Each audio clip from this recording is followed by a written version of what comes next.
Sophie's fingers, raw and chapped from days of hauling firewood, moved with the same calm as always. The calm of a woman who had long ago stopped waiting for anything to change.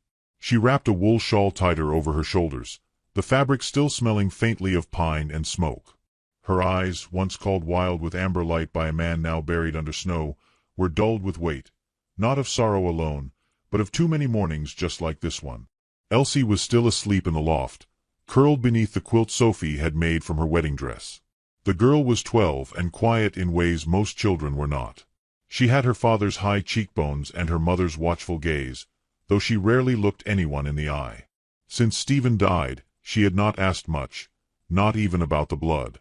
Children understand more than grown folk like to admit, and Elsie, small as she was, understood death the way birds know the coming of storms.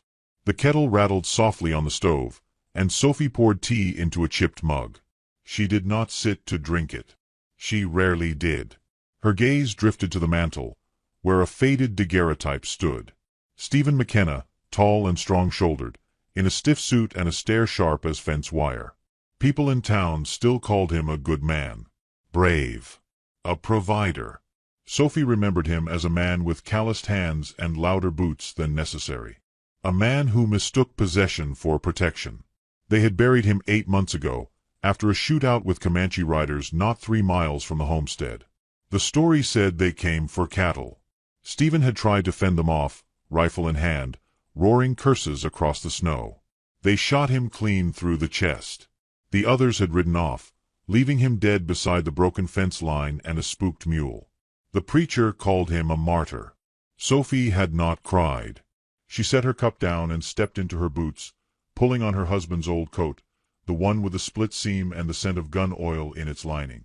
She was halfway to the coop, checking the hens, when she noticed the trail. Just beyond the frost-rimmed gate, in the untouched snow along the creek, something dark streaked through the whiteness like ink on parchment. Blood. Fresh. Sophie crouched beside it, her heart tightening as she followed the droplets upstream. They were irregular, smudged in places where something, or someone, had stumbled. The tracks were broad, dragging.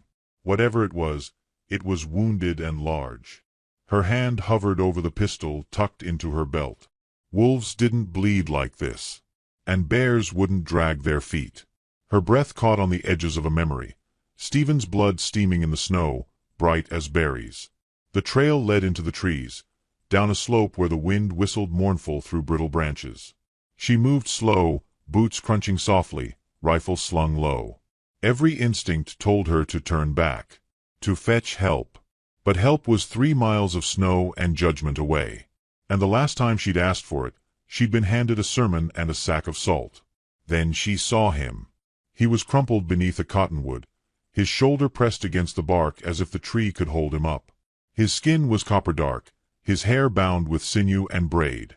Blood soaked his side, the fabric of his shirt torn and stiff with frost. His eyes fluttered open at her step, but he did not move. Sophie raised her rifle. He did not flinch. He was young, no older than 20. His face, though gaunt and painted with weariness, was oddly still. Not in fear. In resignation. As if he knew she would shoot. As if he didn't much mind. She should have walked away. Should have let the snow bury him quiet and clean. But something in his stillness held her. Not defiance. Not pride. Just the silent gravity of someone too tired to lie. He exhaled, and blood bubbled at the corner of his lips. She lowered the rifle. The sled creaked beneath his weight as she dragged him toward the barn, her breath coming in cold bursts that stung her lungs. The sun was climbing now, dull and watery in the winter sky. Elsie was awake when Sophie stumbled back to the house. She stood barefoot on the porch, her eyes wide, quilt draped around her shoulders like a cape. She said nothing as her mother passed, but her gaze followed her to the barn. Inside, Sophie laid the stranger on a bed of hay and covered him with old feed sacks. She cleaned the wound with boiled water and vinegar, her hands stiff but precise. The bullet had passed through. That was lucky. He didn't make a sound as she stitched the flesh, though his jaw tensed and his eyes closed. He didn't speak a word. When she was done, she sat back and stared at him. Was he one of them? One of the riders who'd gunned down her husband? She couldn't know. His face gave nothing. He bore no marking she recognized, though Stephen used to speak of Comanche signs like a man describing demons. Wore paint, feathers, blood-red smears.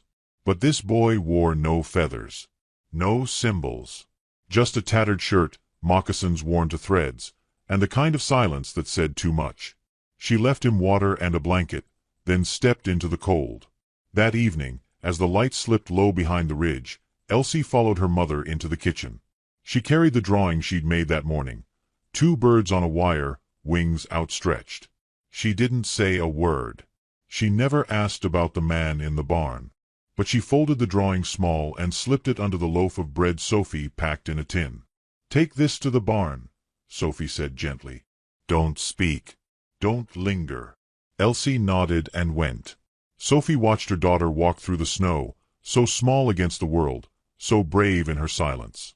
The bread would feed him for the night. But what would tomorrow ask of them? Later, Sophie stood by the window and watched the wind play over the hills, lifting drifts and scattering the ashes of her fears across the land. The barn light glowed faintly, and a hawk circled high above the trees. She thought of Stephen, how he used to boast of killing a man at 16. How he'd spoken of war as if it made a man real. She thought of the rider lying broken in her hay. How he'd not raised a hand, not said a word. And she wondered what the world might look like if men knew the strength it took not to fight. Snow kept falling, soft as memory. The fire crackled low in the hearth, and Sophie whispered to the night. Tomorrow she would learn his name. Or not. Some stories began in silence. And not all names needed saying. The barn held a cold that bit deeper than the air outside, as though the timber itself remembered suffering and refused to forget. The boy, no, the man, lay still in the loft above the old feed bins, bundled beneath tattered quilts and coarse-woven sacks. His breath came slow but steady now. The fever had broken sometime in the night.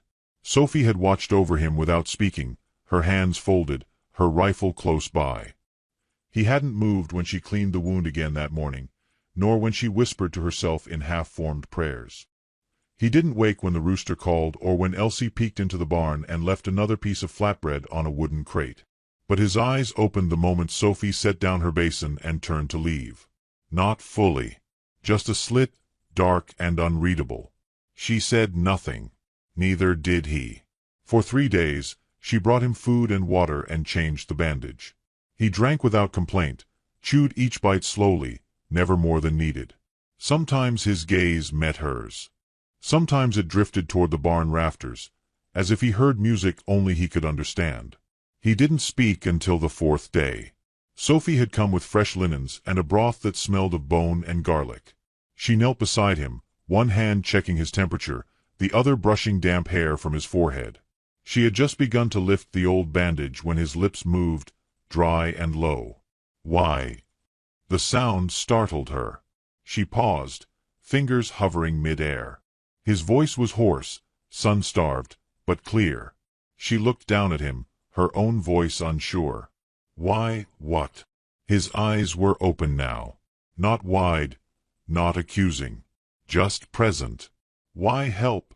he murmured. "Me." Sophie sat back on her heels. Snow blew against the barn doors, a soft hiss that filled the pause between them. "I don't rightly know," she said at last. "Maybe 'cause you were bleeding to death in my woods. Maybe 'cause my daughter was watching." His brow furrowed faintly. "You knew I was Comanche." "I figured." She shifted, wrapping her arms around her knees. "Most would have left you." He closed his eyes again. "Should have." Sophie stared at him. He didn't say it like a threat. He said it like a fact. Like someone who'd come to expect only one kind of ending. "I didn't," she replied, and left him to finish the broth alone. That night, she sat by the stove longer than usual, sewing a tear in one of Elsie's shirts. The child was drawing again, birds, as always, this time perched on a wire strung between 2 trees. "What kind are those?"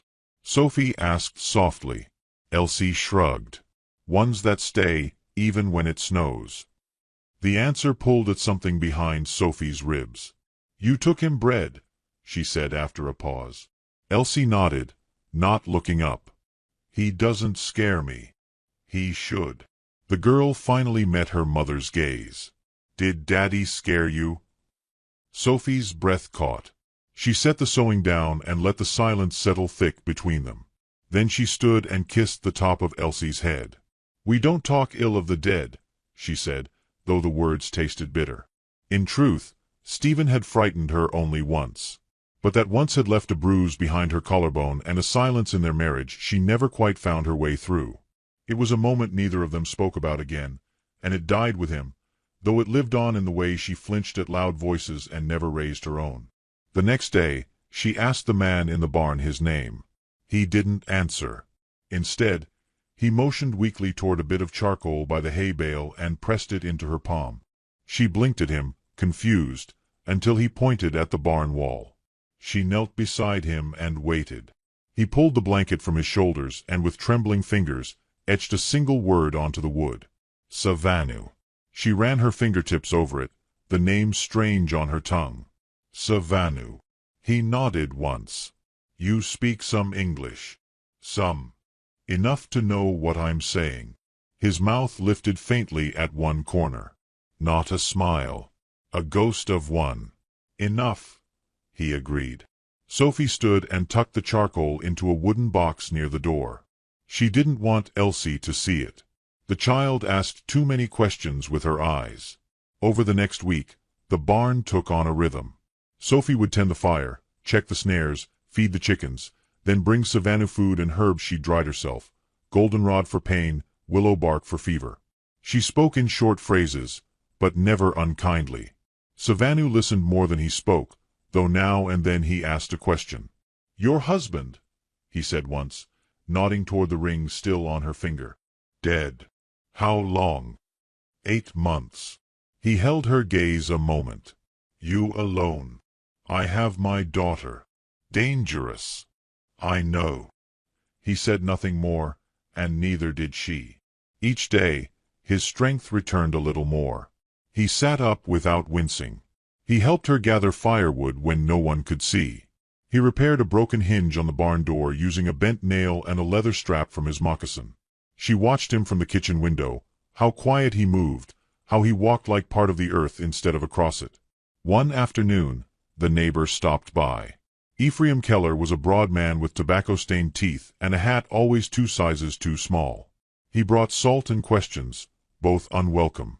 "Strange tracks near my fence line," he said, rocking on his heels. "You seen anything out of place, Sophie?" "No," she said too quickly. His eyes narrowed. "Don't reckon you'd tell me if you had. Not your way, is it?" She offered a thin smile. "If it was a bear, I'd have shot it. If it was a man, he's long gone." Keller grunted. "You keep to yourself too much. Makes folks nervous." "I keep to myself because folks like their opinions louder than their prayers." That earned her a glare, but he left with no more words. That night, Sophie went to the barn after Elsie had gone to sleep. Savannah was sitting up, threading twine through a broken boot. "You're strong enough to travel," she said. "I know. Then you'll need to go. Soon." He looked up. "You afraid? I have a child." He nodded. "You think I kill?" She hesitated. "I don't know what to think." Savannah set down the boot. "When I was boy, I watched men burn our winter food. They laughed. Took ears as trophies. I never forget." Sophie felt her throat tighten. "And now, I hunt. I defend. I run. I don't forget. But I don't hate." She stepped forward slowly. Were you part of the raid?" 8 months ago." Savannah didn't blink. "I was there." The words dropped into the barn like snow off a high branch. Sophie felt her knees weaken. She gripped the stall post. "My husband," she whispered. Savannah's gaze didn't waver. "He shot first. He hit my cousin. I pulled him off his horse. I did not know his name. I did not No, he was yours. Her hands trembled. You killed him. I stopped him. Yes. A terrible silence swelled between them. Sophie turned away, breath shallow, the lantern flickering shadows on the old wood. The truth lay there, cold and solid as the earth. I should let you die, she said. You still can. She turned back. His eyes met hers, not begging, not proud, simply honest. I don't want you to die, she said, and hated herself for meaning it. She left without another word. 3 days passed. Savanu stayed in the barn. Sophie brought food but said nothing. Elsie drew him pictures and left them beside the bread. He left her feathers in return, one blue, one white, one striped like a shadowed sky. Then, one morning, Elsie asked, "Is he leaving?" Sophie didn't answer right away. "If he goes, will he die?" Elsie pressed. Sophie knelt beside her daughter and touched her cheek. "He might. But he can't stay." Elsie nodded. "I liked him. I know. I think he liked us." Sophie kissed her forehead. People can like each other and still have to walk away. That evening, she returned to the barn and found Savanu packing what little he had. "You're ready," she said. "Yes. Do you have a place?" "West. Maybe." She reached into her coat and handed him a compass. It had belonged to Stephen. She wasn't sure why she gave it to him, only that she couldn't keep it anymore. Savanu looked at it, then her. "Thank you." She swallowed hard. "For what it's worth. I don't hate you. I know." He paused, then reached into his pouch and pulled out a small carving, a hawk, wings spread. "For her," he said. Sophie took it. He left just before sunrise. No goodbyes. Just footprints in the snow, leading west through the timber. She watched him disappear into the pines, the wind curling around her like a question half answered. Back inside, Elsie found the hawk and held it close. "Is he gone?" she asked. Sophie nodded. The girl said nothing more. She just traced the wooden wings with her fingers. Outside, the snow began to melt. Just a little. Enough to show bare ground beneath. Enough to make a mother wonder what spring might bring. The winter deepened. The kind of deep that took your breath if you stepped outside without warning. Frost climbed the windows like ivy made of glass.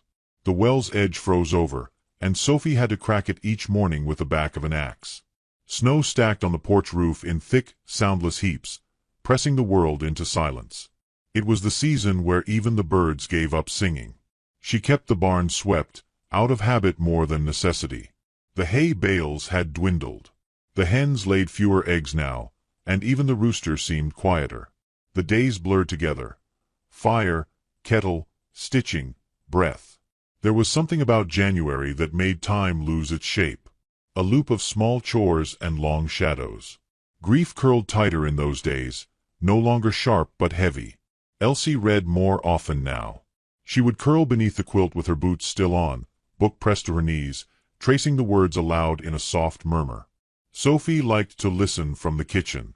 The child's voice made the cabin feel less hollow, like her words wove the logs together tighter. But no matter how she tried to hold time steady, it slipped. And one morning, while gathering kindling behind the barn, Sophie saw something that made her breath still. Footprints. Fresh, narrow, deliberate. They led away from the woodshed, curved past the fence line, and vanished into the brush near the creek. She followed them, heart tight in her throat. At first, she thought he'd returned for something he left behind. But the tracks were lighter than Savanu's, narrower, too. Not a man's. And they circled, doubled back on themselves. Whoever made them hadn't come to talk. She checked the traps on the edge of the woods. 3 had been sprung, the bait taken. One of the snares was slashed clean through. That night, she sat long after the fire had burned low, eyes on the dark pane of the window. Elsie had gone to bed early, tired from splitting kindling. But Sophie didn't sleep. She listened. Around midnight, she heard it, quiet steps, just outside the house. She didn't move. didn't breathe. Then the sound faded.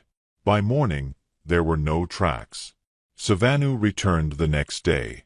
Sophie had just stepped out to scatter feed for the hens when she saw him at the edge of the tree line, cloaked in a blanket, body stiff from cold.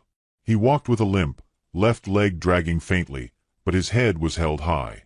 She didn't call out, just watched as he approached. When he stopped before her, snow collecting on his shoulders, she said, "I thought you were gone." "I was." "What happened?" He glanced back toward the woods. "Hunters. White." He nodded. "Did they follow you?" "No." She believed him. But not because she wanted to. Inside, she made him sit by the fire, fed him soup that tasted mostly of salt and boiled potatoes. He said little. Elsie stared at him from across the room like a child watching a ghost learn how to walk again. Later, Sophie stitched a tear in his sleeve. He sat still, barely breathing as her needle worked. "Why come back?" she asked without looking up. His answer took a long time. "I saw the firelight, and I remembered warmth." It wasn't just the cold that brought him back. She knew that. Some part of her felt it before he said anything at all. "Something's wrong," she murmured. Savanu didn't answer. That evening, Sophie found Elsie sitting on the barn ladder, her face pale. "There was a man watching us," she whispered. "From the trees." Sophie's blood ran cold. "Did he say anything?" Elsie shook her head. "He just stood there, then left." Sophie climbed the hill the next day, rifle slung across her back. She found nothing but old tracks and silence. No camp, no smoke. But the feeling lingered. The feeling of eyes just beyond her reach. When she returned, she found Savanu carving something with a piece of bone. "A man came by," she said. He paused. "Not Keller. Someone else. My daughter saw him." Savanu didn't raise his eyes. "They watch. Especially when one of us goes missing." Sophie leaned against the doorframe. "Are they yours?" "No." "Are you sure?" He set the carving down. It was the shape of a bird, wings half spread, not quite in flight, not quite at rest. "Some Comanche," he said slowly, "want revenge. Others want peace. We do not speak much anymore. Not since the killings." "And what do you want?" He looked up at her. "Not to run."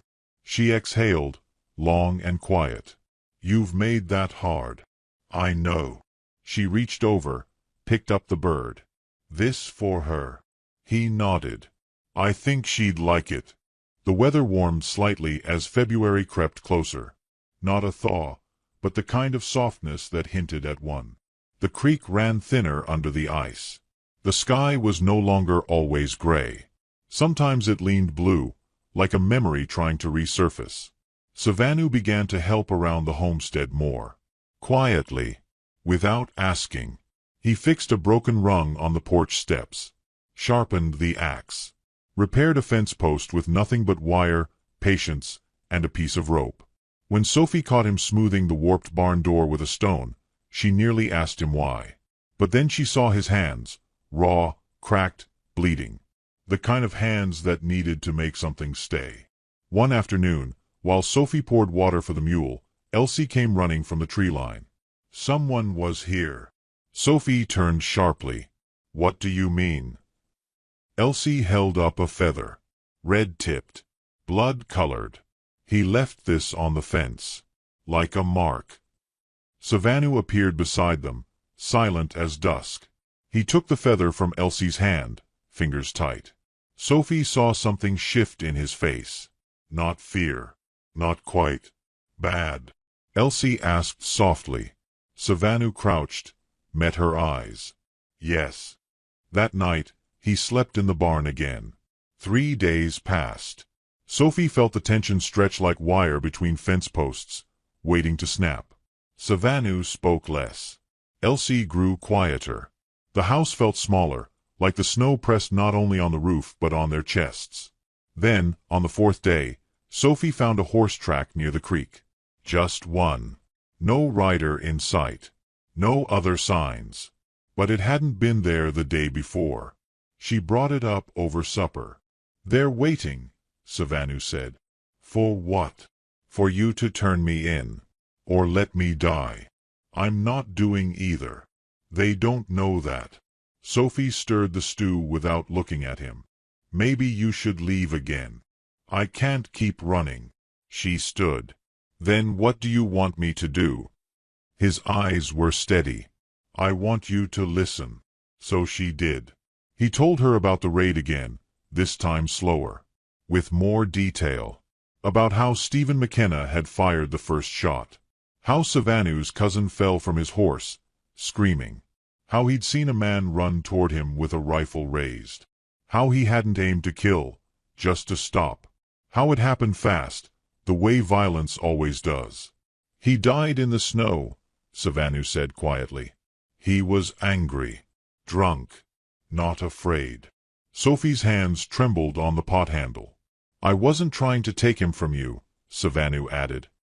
"He was already gone," she said, and surprised herself with the truth of it. Later that night, after Elsie had fallen asleep, Sophie stepped outside and looked up at the stars. They blinked cold above her, sharp as ice shards, scattered across the heavens. Savanu stood behind her. "Why do you stay?" she asked. He didn't answer at first. Then, "You let me be more than what they say I am." She turned toward him. "You killed my husband." "I did. And I still want to forgive you," she whispered. "I know. It wasn't love between them. Not yet. Maybe not ever. But there was something more dangerous than love. Understanding." The next morning, Sophie woke to find a hawk feather nailed to the barn door. Blood smeared beneath it. Not much. Just enough to say we know. She went inside and found the carving Savanu had made, broken in half. A warning. Not just to him. To her. To Elsie. She gripped the split wood in her hand and felt the heat rise behind her eyes. The war was not over. But maybe it had changed shape. And so had she. The wind shifted the way it does before something comes undone. Sophie felt it in her bones before she saw the smoke. Just a thin ribbon on the horizon, snaking up through the pine tops west of the ridge. It was the kind of smoke made by campfires that didn't want to be noticed, but still left a mark. She watched it for a long time, breath fogging the window, fingers pressed to the frame. Savanu noticed too. He said nothing when she brought it up. Just nodded once and went back to chopping kindling. His eyes stayed on the tree line, not the blade. It was the first time she'd seen his hands tremble since the fever. He worked slower now, cautious like the woods had grown eyes. Elsie knew something had shifted. Children always know. She spoke less. Stayed near the hearth. Her drawings changed, from birds and stars to people with no faces, stick limbs bent at strange angles. Sophie tucked them away after she slept, folding them into the drawer with her own secrets. The girl hadn't spoken of her father in weeks, not since the feather was found nailed to the barn. It was as if she understood something unspoken, that the past had begun to wake. Keller came by the next day, saddle creaking, rifle strapped across his back like a threat. His words were clumsy, smile thinner than worn-out leather. "You see any strangers passin' through?" he asked, spitting tobacco onto the frostbitten grass. Sophie stood on the porch, arms crossed, chin up. "Just the crows. They talk much. Only to fools." He didn't laugh. His gaze drifted toward the barn. "You keepin' any company out here?" "Heard rumors." Sophie didn't blink. "The only company I keep knows how to be quiet." Keller's eyes narrowed. "I'd hate to think you're protectin' one of them. After what they did." She didn't answer. Just let her silence settle like ash on his boots. He clicked his tongue, turned his horse. "Trouble's comin'. Whether you believe it or not." She watched him ride away, something tightening behind her ribs. Not fear, something older. Something harder. That night, she found Savanu in the barn again, crouched beside the carving he'd repaired. He'd glued it with pine resin, sanded the break until it was nearly invisible. The hawk sat on the beam like it had never been broken at all. "He's right, you know," Savanu said without looking up. "About what?" "Trouble." Sophie leaned against the stall post. "You planning to leave again?" "Maybe." "Before or after they burn the house down?" Savanu looked at her then, long and quiet. "I never wanted to bring fire here." She crossed her arms. "You didn't. It was already smoldering." He nodded slowly. "You're not like them. You don't know me." "I know enough." She stepped forward, kneeling beside him. "Then tell me something true." He closed his eyes for a moment, then opened them. "The man I killed. Your husband. I remember. I see his face sometimes. Not always. Just when it's quiet." Sophie's breath caught. She thought of Stephen. The last time they'd spoken.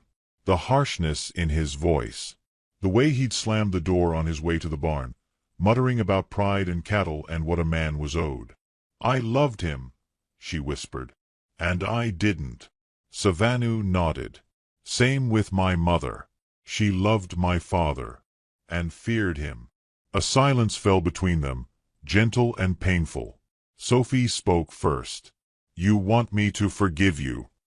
"No," he said. "I want you to know I'm sorry. Not for what happened, but for what it left behind." She stood slowly. "I already know." 2 days later, the sky turned gray with a weight it hadn't carried before. Snow threatened but didn't fall. The clouds just hung low and thick, pressing the world into a kind of hush.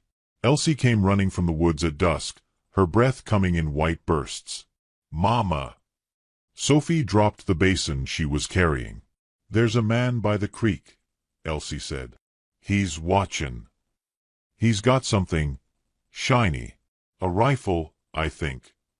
Sophie didn't hesitate. She grabbed the Winchester from above the door, checked the chamber, then knelt and looked her daughter in the eye. "You stay here. Lock the door. Don't open it unless it's me or him." Elsie's lip trembled. "You're not going alone. I'm not letting him see you." She kissed her forehead, then slipped out the back door and into the trees. Savanu was already there, crouched in the underbrush like a shadow. He didn't startle when she stepped beside him. His gaze was fixed ahead, on a figure standing at the edge of the creek, just beyond the bend. "Do you know him?" she whispered. Savanu nodded slowly. "He's one of ours. But he doesn't follow peace." "What does he want?" "Blood." Sophie's fingers tightened on the rifle. "I can end this," Savanu said. Sophie turned toward him. "How?" "By going to him. Alone. You'll die. Maybe." She hesitated, heart thudding. "What if I came too?" "You'd die first." They stared at one another in the dusklight. Then Sophie stepped back. "I won't let you go alone. You have to." "No, I don't." Savanu stood. "You saved me once.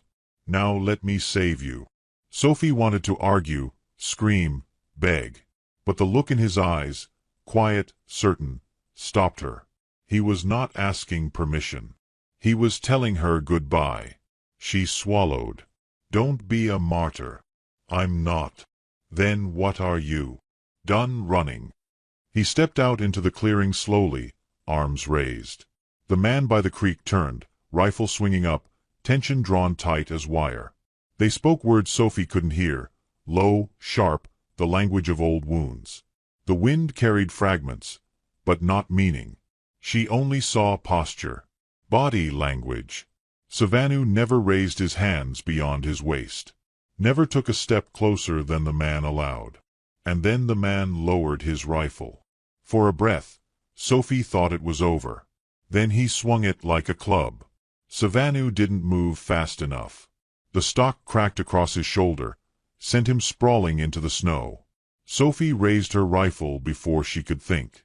Fired once. The sound cracked the air like ice breaking on a pond. The man stumbled, caught off guard, but not struck. He turned toward her, rage written across every line of his face. And then another shot rang out. Not hers. The man dropped. Blood bloomed in the snow. Savanu rose, clutching his shoulder. Sophie ran to him, heart pounding. "Who fired?" she gasped. They turned as one. Elsie stood at the edge of the trees, Stephen's old revolver in her shaking hands. Her eyes wide, her jaw tight. "He was going to kill you," she said. Sophie's knees buckled. She wrapped her arms around her daughter and wept. Not from fear. From the sheer weight of all that had not broken them. They buried the man by the creek. No prayers, just earth and quiet. Savanu built a cairn of stones.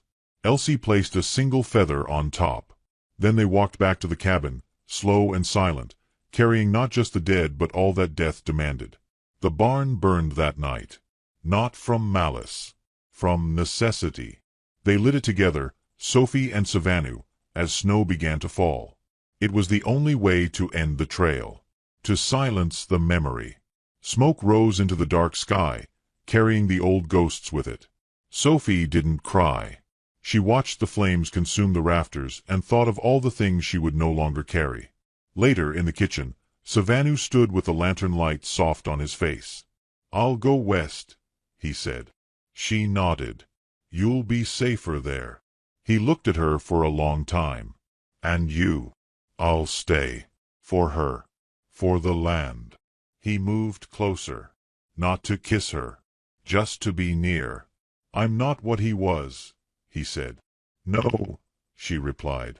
"You're not." And for the first time in years, Sophie felt the ache of something not breaking, but blooming. Not love. Not yet. But something that might live through spring. The thaw came slowly, as though the earth itself had to remember how to soften. It began with a trickle, water murmuring beneath the snow crust, running secret beneath ice like a whisper finding its way into an old wound. Then came the cracking, the trees groaning as their frozen limbs bent into the promise of something warmer. By the time the barn's ashes had faded into the soil, the first green blades pushed through the dead grass behind the cabin. Sophie stood barefoot on the porch one morning, boots dangling from her fingers, steam curling from her coffee as she listened to the land breathe again. Her eyes moved over the fields, across the blackened spot where the barn had stood, now churned into dark mud by the melted snow and spring winds. She didn't mourn it any more. That barn had held ghosts. Let the rain bury them. Inside, Elsie stirred. The girl no longer flinched at night sounds, no longer waited at the window for a face she feared would return. She moved lighter now, spoke more. Sometimes she laughed, and Sophie would pause mid-task just to hold the sound in her chest like a precious thing. There had been no more drawings of faceless men. Now it was birds again. Trees. A hawk soaring above the pines. Savanu hadn't left immediately. He lingered for a week after the shooting, after the cairn by the creek, after the barn turned to smoke and story. He helped build a new chicken run, dug a trench to direct the meltwater away from the cabin, carved Sophie a comb from walnut wood and left it on her windowsill without a word. Each morning he rose early, worked with silence, and said nothing about staying or leaving. Sophie never asked him to stay. She also never asked him to go. But on the 8th day, he saddled the old mule and packed what little he had, a compass, some dried meat, the knife he had used to carve feathers and birds. He wore no gun. Just a coat patched with care and boots so thin the mud kissed through them. Elsie hugged him before he left. A long, tight thing that made Savanu's arms stiff at first. Then he softened and held her back.